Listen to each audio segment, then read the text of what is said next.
¿Qué tal? Buenas noches, o qué tal, buenos días, debo decir. Está jugando la Sala de lo Constitucional políticamente con el gobierno del presidente Sánchez Serén. De eso y más hablamos hoy en República.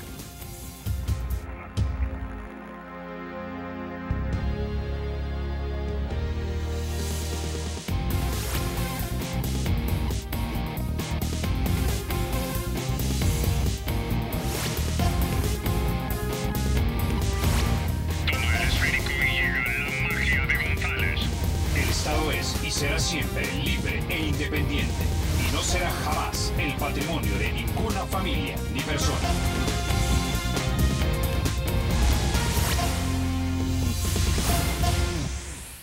Bueno, sin mayor preámbulo, vamos a introducir a nuestro invitado esta mañana. Nos acompaña Rodolfo González, magistrado de la Sala de lo Constitucional. Magistrado, como siempre, bienvenido a República. Muchas gracias, Carlos. Es un gusto estar aquí. Bueno, hace un par de días el secretario técnico de la presidencia, don Roberto Lorenzana, le dijo a los colegas de la televisión nacional básicamente lo siguiente, y aquí voy a citar parte del artículo. Dice: no hay capacidad de hacer más recortes al presupuesto. Nuestro compromiso es con los pensionados y no dejará de pagárseles. Ahora, quiero que pongamos en pantalla algo que es parte del contenido de un documento aprobado por el Foro de Sao Paulo, que agrupa a los partidos de izquierda. Dicen: estar sometido a una multifacética estrategia desestabilizadora que incluye el bloqueo económico a la gestión gubernamental por parte del partido de la oligarquía, Arena, en la Asamblea Legislativa y de los magistrados a su servicio que controlan la Sala de lo Constitucional del Tribunal Supremo de Justicia. Eso, básicamente, de acuerdo a estas posiciones políticas, estaría obstaculizando la gestión del presidente Sánchez Serén. En un régimen republicano, Carlos, es lo más normal, los frenos y contrapesos, los controles entre órganos, y un control muy importante, para algunos el más importante, es el que se le encomienda a una Corte Suprema o a una Sala Constitucional cuando hay tribunales especializados para verificar los actos legislativos, administrativos y jurisdiccionales que sean conforme a la Constitución. Eso es un obstáculo a la política que impulsa un gobierno, un presidente de la República, depende cómo lo veamos. Los mandatos constitucionales, muchos mandatos constitucionales, están elaborados en términos de que se impone lo que el Estado debe hacer, pero no cómo. Le pongo ejemplos. Debe alcanzarse un gran objetivo en la Constitución, que el mayor número de familias lleguen a ser propietarias de su vivienda. No dice cómo. Debe alcanzarse que todos los habitantes de la República gocen de una existencia digna. No dice qué medidas concretas deben alcanzarse para alcanzar ese objetivo. Debe garantizarse en el país que exista cultura, bienestar económico y justicia social. Todos esos son mandatos constitucionales y no dice cómo. Ahí hay un margen amplísimo que tiene un Ejecutivo y una mayoría en la Asamblea para decir: estas medidas concretas vamos a tomar para garantizar justicia social, bienestar económico, dignidad humana, política de vivienda, protección al medio ambiente, etc. Pensemos en materia de persecución al delito. La manera concreta en que se va a llevar una política penitenciaria, una política de prevención del delito o de persecución del crimen organizado, los énfasis que se van a poner en corrupción, en los crímenes del conflicto o en la criminalidad transnacional, crimen organizado, son énfasis y son campos que caen en el margen de apreciación de un Ejecutivo. ¿Dónde entra el control de un órgano judicial? Si, con el último ejemplo, se viola el debido proceso, por ejemplo, patrocinando desde el Estado o tolerando grupos de exterminio, eso ya no es parte de una política válida de combate a la delincuencia. Son delitos, son violaciones, son ejecuciones sumarias, son violaciones al derecho a la vida que el Estado debe controlar vía órgano judicial. Si, por ejemplo, para garantizar, bajo una bandera de garantizar la justicia social, el Estado fuera por ahí haciendo confiscaciones de bienes, lo cual está prohibido por la Constitución, o haciendo nacionalizaciones de bienes de manera que afectara a la propiedad privada, expropiaciones irregulares sin dar indemnizaciones, entonces tiene que intervenir el órgano judicial para decir que esta no es la manera de alcanzar los objetivos constitucionales. Si eso un ejecutivo, un partido en el gobierno lo considera un obstáculo y empieza a poner banderas de que esto es parte de una estrategia de la oligarquía y no sé cuál, es parte ya de una distorsionada lectura de la realidad. Vivir bajo un régimen constitucional implica aceptar como algo normal los controles interorgánicos. Pensemos, por ejemplo, en un ejecutivo, como en otros países está sucediendo en este momento, la situación de gobierno compartido, Carlos. El ejecutivo es controlado por un gobierno, por un partido, y la mayoría en la asamblea es controlada por otro partido. Es de lo más normal que se hagan interpelaciones de ministros, muy frecuentemente, para estar pidiendo explicaciones de qué está pasando con la sequía, con el desabastecimiento de medicamentos, con el aumento de embarazos adolescentes, etcétera, etcétera. Se está interpelando, formando comisiones especiales para investigar temas. Eso es incómodo, me imagino que será incómodo para un ejecutivo tener a un judicial, tener a un órgano legislativo ejerciendo estos controles de forma muy intensa, pero es lo más normal en un régimen republicano. No se puede calificar como un obstáculo, como una estrategia de bloqueo, de impedir que eche a andar el proyecto que ganó en las elecciones y que abanderó un presidente de la República, sino que es lo más normal en un régimen republicano. Tenemos que vivir con eso. Ahora, magistrado, nosotros aquí en República hemos hablado con algunos funcionarios que son cercanos al gobierno y básicamente lo que nos han dicho y los han calificado de esta manera a los 4 magistrados que usualmente votan conjuntamente, que básicamente son la oficina legal del partido Arena y que obedecen a las estrategias políticas de obstaculización de este partido y que me han insinuado ustedes reciben llamadas y órdenes de la gente que domina el partido Arena. Si el partido Arena se sube al barco, digamos, de cada sentencia que emite la sala celebrándola y otros sectores lo hacen, eso es un problema del partido Arena. Que la sala reciba instrucciones, lo tienen comprobado. Ellos lo dicen en público, pero en privado saben perfectamente que a veces hacen arreglos con el partido Arena en la asamblea y después se les caen. Le voy a mencionar un ejemplo.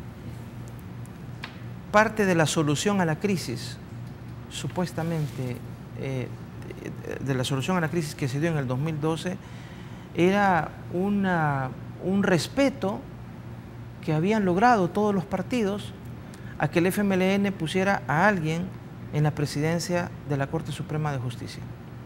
Cuando llegó la demanda de un ciudadano, hubo voces que decían esto la sala no lo va a votar porque fue un arreglo de todos los partidos estuvieron de acuerdo en que la solución a la crisis después de 3 meses era que el FMLN colocara a uno de sus miembros que en la televisión nacional y en declaraciones públicas se declaró militante y miembro del partido en el gobierno a tener la presidencia de la Corte Suprema de Justicia.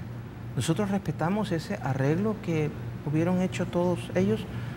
La sala resolvió lo que tenía que resolver y fue coherente con lo que ha venido diciendo en todos sus pronunciamientos relativos a elección de segundo grado, que se tiene que garantizar una desvinculación partidaria de los cargos, por lo menos donde se ejerce control en el órgano judicial, en el Ministerio Público, en el Consejo Nacional de la Judicatura, Corte de Cuentas y Tribunal Supremo Electoral. No sé si ha habido declaraciones de miembros del partido Arena en el sentido que las leyes deben aprobarse por mayoría calificada. Ya vio usted que la sentencia que salió, 4 de 5 nos orientamos a decir, está bien, tiene cobertura, encuentra fundamento en el artículo 227 de la Constitución, que el ETES, deuda de corto plazo, se apruebe por mayoría simple. Lo que pasa es que hay un discurso fácil, quien no está conmigo está contra mí.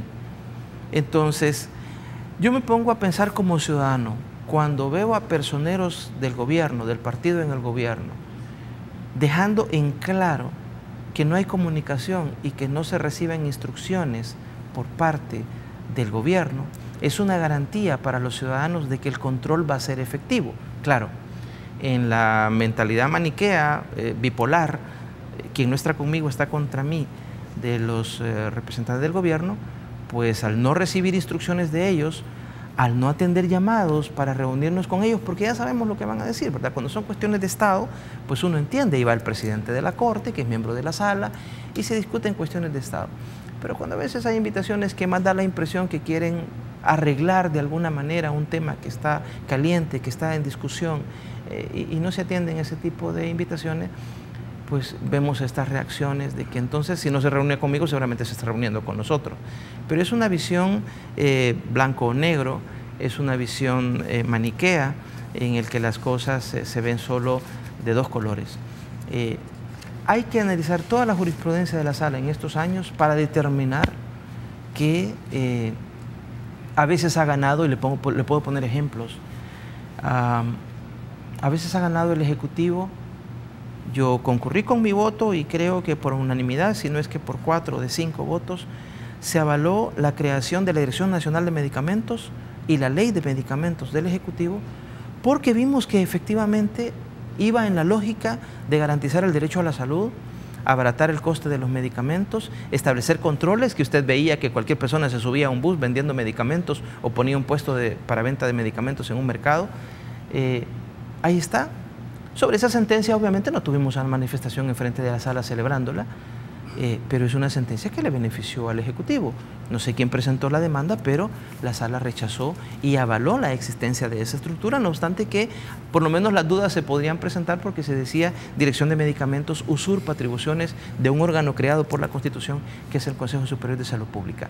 Quiero decirle, Carlos, que es un discurso fácil de descalificar diciendo esta sentencia me afectó un proyecto concreto, entonces es porque los magistrados son parte de una conspiración del Partido Arena y de no sé qué tanque de pensamiento y de no sé qué cámara empresarial y los medios de comunicación y el imperio, bueno, y ahí se mete a todo el mundo que les critica o les desautoriza sus medidas y sus decisiones.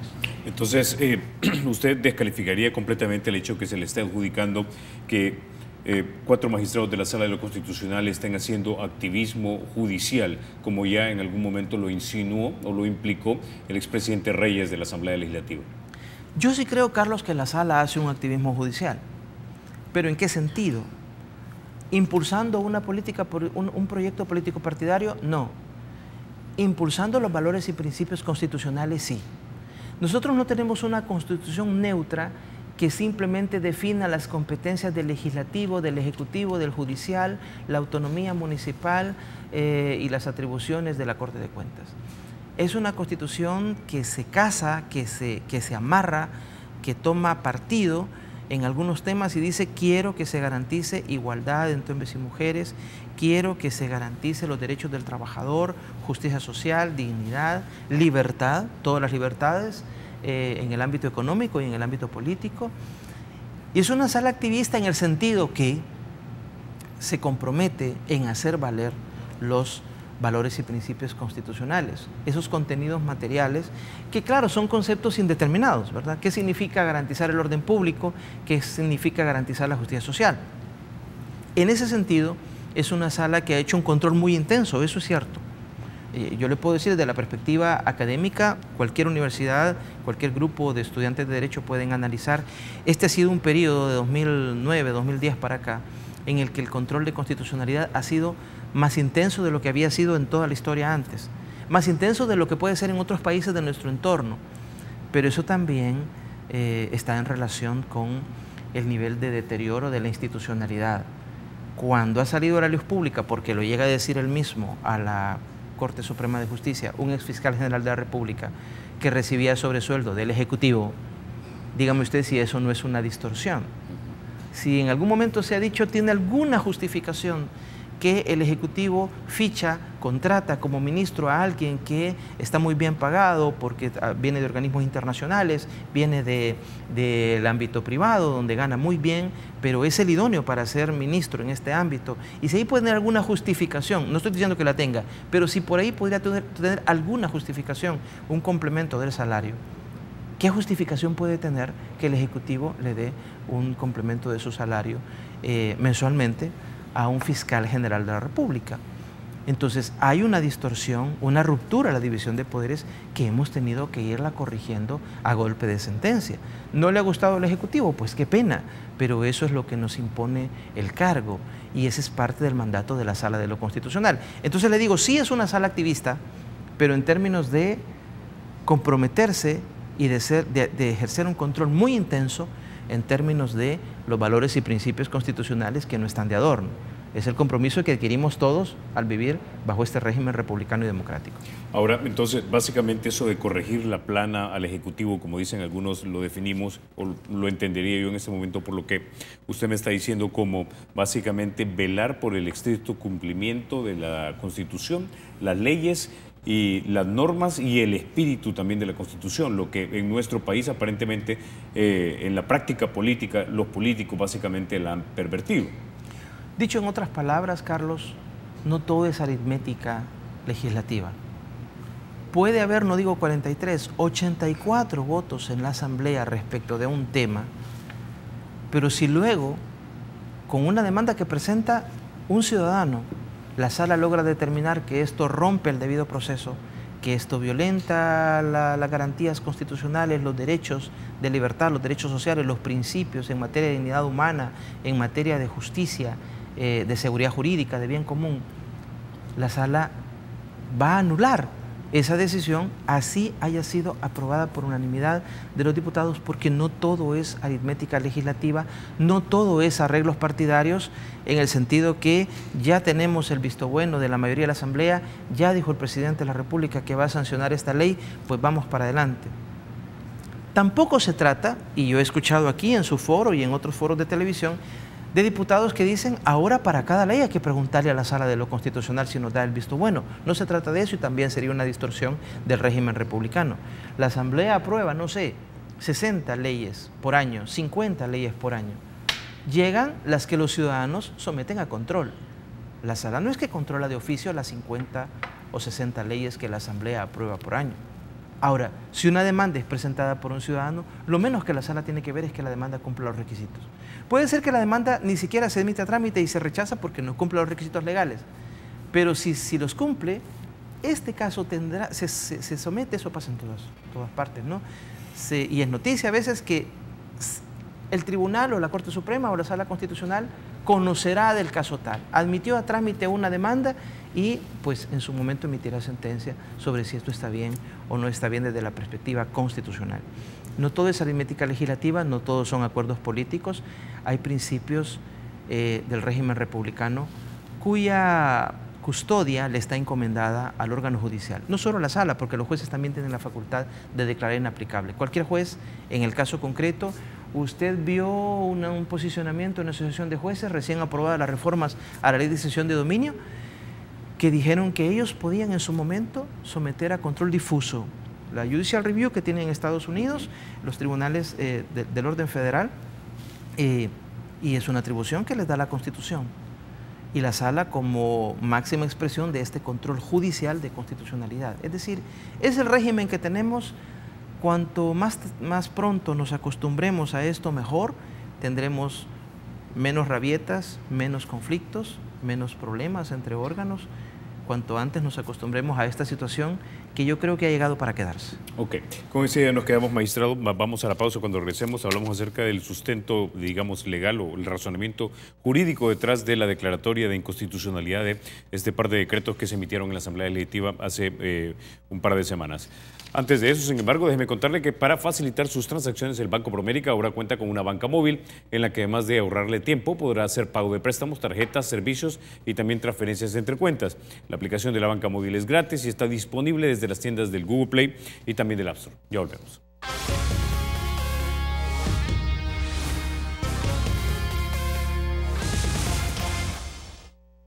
Gracias por continuar con República. Antes de entrarle de lleno a la sustentación, digamos, jurídica de esa declaración de inconstitucionalidad del proyecto del presupuesto, así como también de el prestarle el 50% a las AFPs, quiero preguntarle algo que me hace llegar uno de nuestros televidentes más asiduos. Don Allison nos dice lo siguiente: ¿qué va a pasar cuando ustedes, hablando de los magistrados de la Sala de lo Constitucional, ya no estén y Arena esté en el poder? ¿Volverán a hacer su agosto con los dineros?, dice. Por eso la importancia de que el órgano judicial sea independiente, no solo en términos de justicia penal, procesar a quien esté vinculado con actos de corrupción, procesar a quien esté vinculado con crimen organizado, no importa el color político. Por eso la importancia de la independencia de ciertos órganos del Estado y especialmente el judicial. Si regresara Arena al poder y se intentaran realizar algunas prácticas, estoy hablando de transfugismo, estoy hablando de desconocimiento a la independencia del Ministerio Público, cosa que se le atribuye a Arena de los periodos antes de 2009, y se quisiera regresar a esa situación con los precedentes que nosotros hemos sentado. No digo necesariamente que la siguiente sala tiene que seguir 100% nuestros precedentes, pero más o menos algo similar en términos de interpretar la Constitución con visión de Estado, con visión institucional. Eso daría garantías al país de que el órgano judicial va a controlar esas conductas de quien sea. Continúa el FMLN en el Ejecutivo después de 2019, regresa Arena, llega otro partido, quien sea, establecidos los precedentes, con una interpretación de la Constitución que no se quede solo con el texto de un artículo, sino a partir de todo el conjunto constitucional. La Constitución es un cuerpo normativo que recoge tradiciones de siglos en términos de división de poderes, derechos fundamentales, respeto a las garantías individuales, derechos fundamentales, etc. Para disipar esa duda, que es legítima, la solución es garantizar una justicia independiente. Y por justicia estoy hablando en sentido más amplio, no solo el órgano judicial, sino también el Ministerio Público y el Consejo Nacional de la Judicatura. Es más, en aquella parte que otros órganos hacen justicia también, como por ejemplo los juicios de cuentas de la Corte de Cuentas, cualquier cantidad de sectores han venido cuestionando por décadas el trabajo de la Corte de Cuentas. El país necesita tener garantía de que a quien se le encuentren indicios de mal manejo de fondos públicos, se va a hacer el juicio de cuentas respectiva en la Corte de Cuentas o la justicia electoral por parte del Tribunal Supremo Electoral. Todo lo que sea administración de justicia, tanto el juez como quienes auxilian, Consejo de la Judicatura, Ministerio Público, tiene que estar fuera del ajo del debate de todos los días político partidario. Tiene que mantenerse al margen para actuar con independencia y con visión de Estado. Hay teorías sobre la justicia constitucional y una de ellas dice que los magistrados de la Corte Suprema en Estados Unidos, que son cargos vitalicios, o los cargos de la justicia constitucional, que usualmente son cargos largos. En El Salvador son 9 años, el que equivalente a 3 legislaturas y casi 2 administraciones del Ejecutivo. Este órgano judicial no está pensando en la siguiente elección y eso le permite tener una visión de mediano y largo plazo. Los políticos están pensando en la elección de marzo y en la elección del siguiente año, tratando de quedar bien con ciertos sectores para ganar apoyos a su proyecto político partidario. Y a veces se toman decisiones cortoplacistas que los políticos piensan que les van a generar beneficios electorales, pero se olvidan no piensan en el efecto que pueden producir perjudicial a mediano y largo plazo. Se supone que el órgano judicial tiene esta perspectiva por estar desvinculado del debate de las elecciones y tiene mayor margen para poder hacer un control pensando con visión de Estado. Bueno, si algo de eso hemos visto en el país y podemos seguir viéndolo, qué bien. Ahora, en este avance en el republicanismo en nuestro país, en el que hemos visto, digamos, una sala activista judicialmente en cuanto a los conceptos, en afirmar los conceptos republicanos dentro de la Constitución, ¿usted cree que lo andado se puede desandar? Es decir, nosotros sabemos, por ejemplo, que salas anteriores archivaron demandas de inconstitucionalidad, por ejemplo, del fideicomiso de obligaciones previsionales, que probablemente si hubiera fructificado nos hubiera ahorrado la cantidad de dolores de cabeza que tenemos hoy día con las pensiones. También tenemos una demanda por inconstitucionalidad, si mal no recuerdo, de la ley de bimonetarismo, que de bimonetarismo solo tenía el nombre, porque al final realmente estamos dolarizados. Viene una sala el próximo año, que como decía, no necesariamente tiene que seguir todos los precedentes nuestros. Por supuesto que cambiará más de uno, pero aquí entran en juego los frenos y contrapesos. Hay un control social por parte de la ciudadanía, hay un control de la opinión pública y hay un rol importante, Carlos, de los medios de comunicación, de los periodistas, de los profesionales de la comunicación. Pensemos si después de 2 ejercicios que ya hemos tenido y un tercero que tendremos en marzo de voto por rostro en elecciones legislativas. Pudiera, aunque técnicamente pudiera en el conjunto de las disposiciones constitucionales, hacerse una lectura de que los partidos tienen el monopolio y por tanto el monopolio de la representación política y por tanto volvemos al voto por bandera. ¿La ciudadanía va a aceptar eso? Aquel sector de la población que se ha sentido empoderado, que ahora piensa que no solo vota, sino que también elige, que siente que de verdad es parte del pueblo soberano, que se siente soberano en el momento de estar en la urna electoral diciendo no estoy obligado a aceptar el paquete completo que me ofrece el partido X. Es más, no solo estoy amarrado a un partido, sino que puedo escoger de varias listas, incluso de no partidarios. La ciudadanía, que es la dueña de la Constitución, el pueblo es el soberano y es la última palabra, desde la perspectiva política y según la teoría democrática. El pueblo estaría dispuesto a aceptar una reversión en ese tema, desandar el camino que se ha recorrido en estos años. Depende de una serie de factores, no solo de interpretación de la Constitución. Y si bien la siguiente sala no está obligada a seguir todos nuestros precedentes, también tiene que mantenerse observando el estado de la situación de la opinión pública y de lo que la población considera que es beneficioso.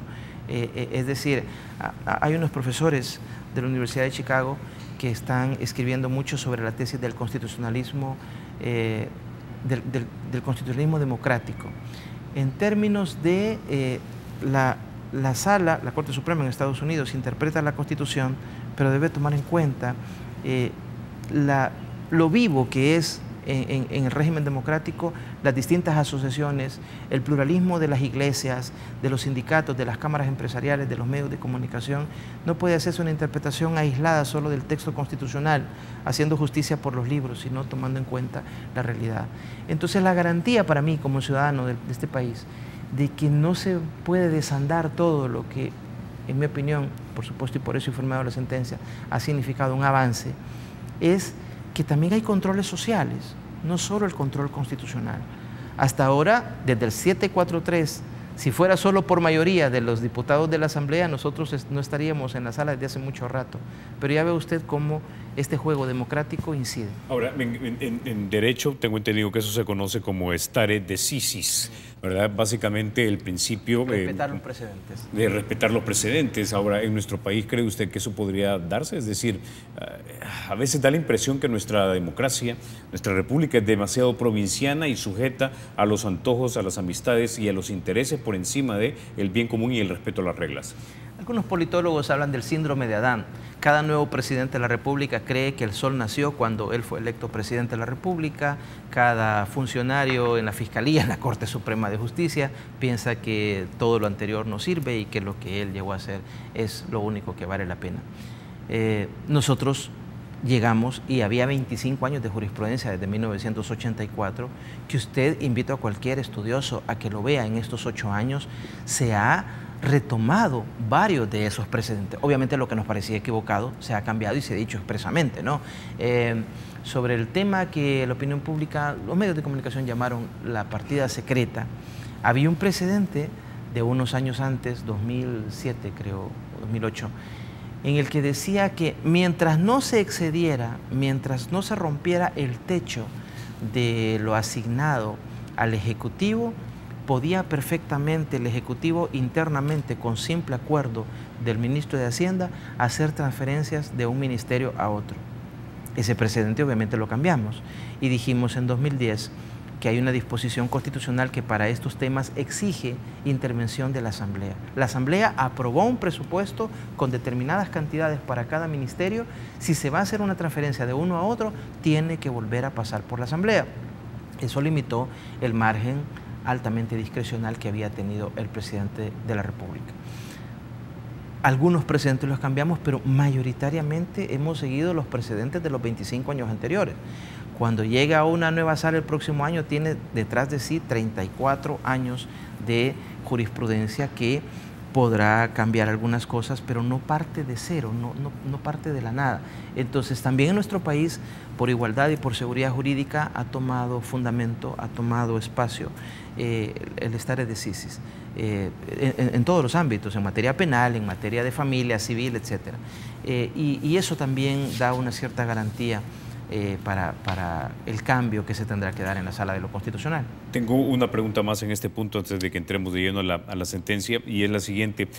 También don Allison nos pregunta a través del Twitter, hay que recordar, dice, cuando le quitaron la autoridad a la sección de probidad, si hay magistrados afines a la derecha, los van a proteger. Básicamente manifestando la preocupación que tiene mucha gente, digamos, honesta en este país, de que la sección de probidad, que ha sido instrumental en básicamente descubrir estos enriquecimientos o presuntos enriquecimientos ilícitos de algunos funcionarios, que eso se desande y nuevamente volvamos al punto en el que todos los funcionarios son honestos y nadie se enriquece ilícitamente, pero simplemente es porque no lo sabemos.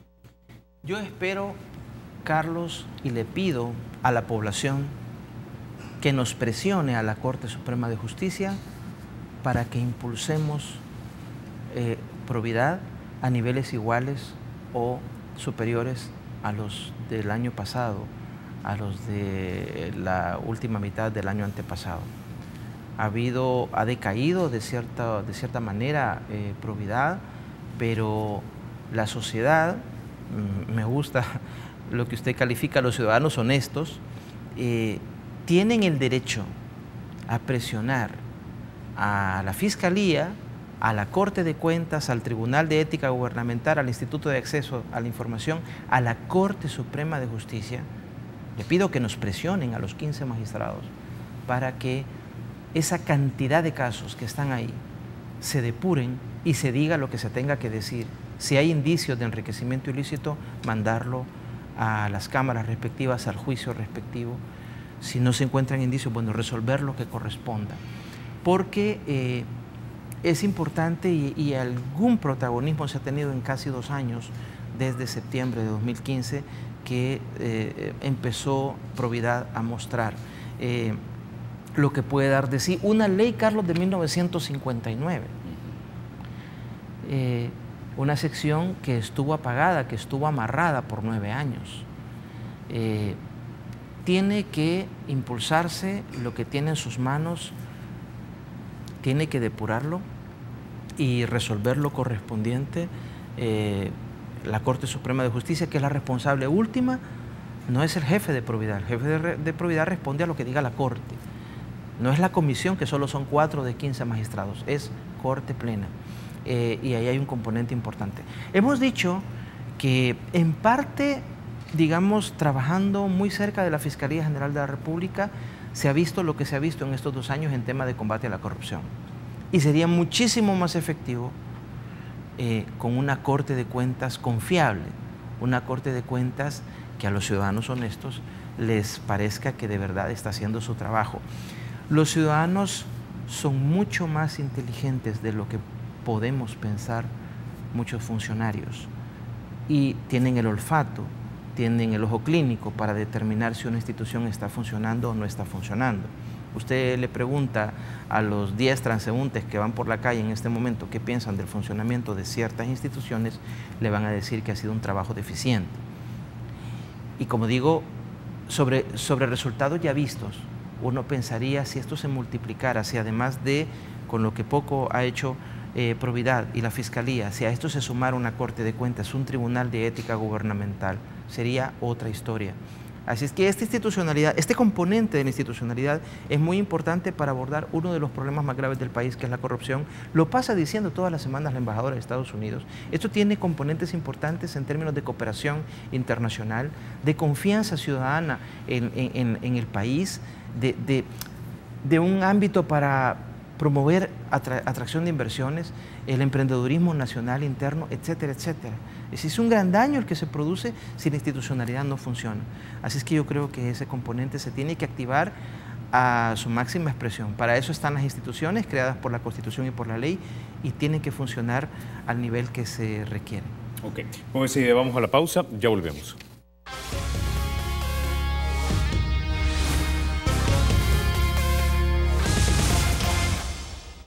Gracias por continuar con República. Magistrado González, con la declaración de inconstitucionalidad entonces del Presupuesto General de la Nación, ¿es tiempo del pasado ya tener entonces presupuestos desbalanceados o no completamente sinceros o mentirosos, como dirían algunos? Es interesante, Carlos, el artículo 226 de nuestra Constitución tiene sus antecedentes en la Constitución de 1950. Por casi 70 años hemos tenido en la Constitución, porque la del 50 pasó al 62 y luego la del 83, hemos tenido esta exigencia del principio del equilibrio presupuestario y nunca se había entrado. Este es el primer caso en nuestra historia donde el órgano judicial ha entrado a revisar si un presupuesto cumple con el equilibrio presupuestario, porque se había intentado, hubo demandas que se presentaron en 2013, 2014, pero no se cumplían los requisitos y la sala las rechazó. Pero en esta ocasión que se ha intervenido, yo quisiera pensar que hay una oportunidad que va a ser bien aprovechada por el Ejecutivo y por la Asamblea. Y por supuesto por la Corte Suprema de Justicia para corregir todas estas distorsiones que están saliendo a la luz de gastos injustificados. El equilibrio presupuestario es una cosa tan básica que vale para la economía individual y familiar, por supuesto vale para un país. Usted no puede gastar lo que no tiene. Usted no puede ponerse en una actitud filantrópica donando cuando no tiene y no cubre las necesidades básicas de su familia. Es decir, no paga usted la cuota del crédito hipotecario, arriesgándose que lo echen a usted y a su familia de su casa, pero usted es alguien que sale a la calle a donarle a una cantidad de personas. Una cosa tan básica como esa. O despilfarro en términos de ponerse a gastar en cosas de lujo cuando no tiene garantizadas las necesidades básicas de la familia. Eso vale para un país. Y yo quiero pensar que todos los órganos del Estado vamos a aprovechar la ocasión para sincerar el presupuesto. Hay que corregir en el camino el presupuesto de 2017. Y hay que trabajar desde ya. Yo espero que se haga que se esté haciendo ya en el Ministerio de Hacienda, en el proyecto de presupuesto que se tendrá que presentar según la Constitución a más tardar el 30 de septiembre, para que la Asamblea disponga del último trimestre del año para discutirlo y que rija para todo el año 2018. Yo espero que se aproveche la ocasión. Se han dado algunos parámetros, lineamientos, y dejando de lado, ojalá que la vacación nos sirva a todos como un periodo para reflexionar, y dejando de lado reacciones emotivas, de forma sensata, racional, veamos cuánto de sí puede dar este pronunciamiento para corregir y tener unas finanzas públicas mucho mejor ordenadas. En otros países quizá en que el Estado no es tan grande, que vayan mal las finanzas públicas quizá no producirá un impacto tan grande en la economía, pero El Salvador sigue la constante de la mayoría de países latinoamericanos. El Salvador es el gran empleador, perdón, el Estado es el gran empleador, es el gran cliente que requiere servicios, bienes del sector privado, y si las finanzas públicas van mal, eso produce un impacto en la economía. Todos hemos sufrido incremento en nuestros créditos, en la cuota que pagamos de nuestros créditos por el impago de abril, por ejemplo. No tuvimos que ver en la decisión, porque fue un impago claramente calculado, voluntario, no fortuito, con todo el conocimiento de causa se cayó en la situación de impago, dizque para presionar a los otros partidos, y todos sufrimos las consecuencias de eso. Bajamos en la calificación que hacen las calificadoras de riesgo, etcétera. Entonces, ojalá que se aproveche la ocasión, Carlos, para ordenar esto y, como usted dice, que sea el presupuesto del 2017 el último presupuesto que no es sincero y real en términos de reflejar todos los ingresos que se espera percibir y los gastos. Ahora, la sala dio 3 meses a los diputados para que corrigieran. ¿Qué pasa si no se corrige? En su momento la sala tendría que adoptar las resoluciones de seguimiento pertinentes respecto del presupuesto del 2017. Y como digo, el precedente es de julio y hay espacio para corregir el del 18. Pero sobre el del 17 incluso hay la posibilidad de emitir resoluciones de seguimiento si llegada a esa fecha no se cumpliera con lo que se ordena en el fallo. Ahora, algo de lo que se desprende de esta sentencia es que ya no se compren seguros médicos privados para los funcionarios. Ahora, muchos comentarios que hemos recibido nosotros a través de Twitter, y por justicia hay que decirlo y ecuanimidad, nos dicen, pero en el órgano judicial tienen seguro médico privado y es algo de lo que de repente toman provecho magistrados, asistentes, empleados, etcétera. ¿Eso también deberá ser eliminado? Se tiene que revisar y puedo decirlo que ayer tuvimos reunión de sala, el último día hábil antes de entrar a la vacación, y el presidente, que es miembro de la sala, nos informó que ya dio instrucciones a las jefaturas, a los gerentes, a los jefes de departamento, que tienen que trabajar en el proyecto de presupuesto del órgano judicial que se presenta para conocimiento y aprobación de Corte Plena en el mes de agosto. Se les dio por la presidencia de la Corte ya instrucciones de que en la elaboración de ese proyecto de presupuesto del próximo año se tomen en cuenta los parámetros dados en la sentencia. De hecho, la tendencia con los seguros médico-privados ha sido a incrementar en términos de los magistrados de la Corte, jueces, otro personal, secretarios de tribunales, etcétera. Y hay formas mucho más equilibradas, racionales, se dice en la sentencia, para que si se va a dar una prestación a los servidores públicos no implique una presión fiscal o un incremento del gasto público. Ejemplo, hay modalidades de seguro de vida o médico hospitalario en el que también el beneficiario da un aporte. No es una prestación que completamente le da la institución al servidor público, sino que también él da un aporte. Y luego podemos hablar de si mitad y mitad o 55, 60% el servidor y 40% la institución.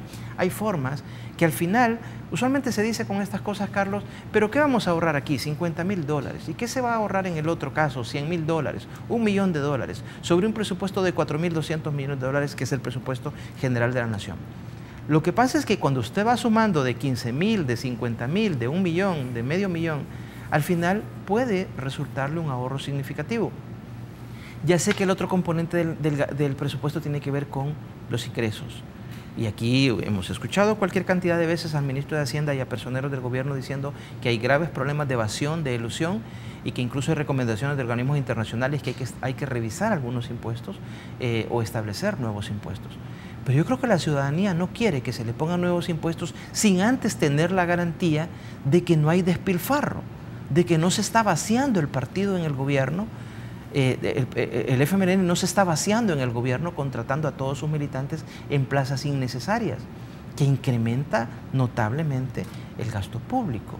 Sin tener esa garantía, difícilmente la ciudadanía va a aceptar que se establezcan nuevos impuestos o que se revisen los ya existentes. Como digo, es una oportunidad importante que ojalá que sea bien aprovechada. Una última pregunta, magistrado. Algunos creen que la sala básicamente ha forzado a los políticos a tomar decisiones políticas, porque al declarar inconstitucional ese préstamo del 50% a las AFPs y dejarlo básicamente como estaba, le deja al gobierno sin la posibilidad de echar mano siempre a los fondos de pensiones de las AFPs, y que por lo tanto o lo incluye dentro del presupuesto o lo fuerza a la emisión de bonos, lo que es básicamente emisión de deuda, y por lo tanto la sala ha forzado a decisiones de gobierno por un lado, al incluir eso en el presupuesto, y por el otro lado a decisiones políticas de acuerdos que tienen que tener 56 votos en la Asamblea. Para deuda flotante se ha avalado que se mantenga con mayoría simple, pero no somos nosotros los que tomamos la decisión, no es el judicial el que toma la decisión de que el país se haya ido endeudando por casi 2 décadas para llegar a este nivel. Hay análisis que le dicen, Carlos, que si usted adopta una moneda extranjera o mantiene el mismo nivel de productividad del país cuya moneda usted está tomando, o si no, le toca endeudarse. Y obviamente El Salvador no tiene el mismo nivel de productividad que los Estados Unidos de América. Pero además, endeudarse para una cantidad de cosas que no se ha hecho el estudio suficiente, por lo menos que yo lo conozca, de si han sido necesarias o no, o gastos que más adelante se ha determinado que se han ido en corrupción. Entonces, si como consecuencia de un fallo va a haber efectos políticos de tener que sentarse y lograr acuerdos de las 2 grandes fuerzas políticas o de todos, pues ya son efectos colaterales de la sentencia. No es el efecto principal que la Sala busca. La Sala está determinando una violación a la Constitución. Yo estoy seguro que los órganos legislativo y ejecutivo encontrarán los mecanismos técnicos de ingeniería financiera y además políticos para darle cumplimiento al fallo. Ok, con ese nos quedamos, magistrado González. No me resta más que agradecerle que haya estado usted esta mañana aquí en República. Siempre es un gusto estar aquí con usted. Ustedes, amigos, se quedan con la emisión matutina de Teleprensa con mi querido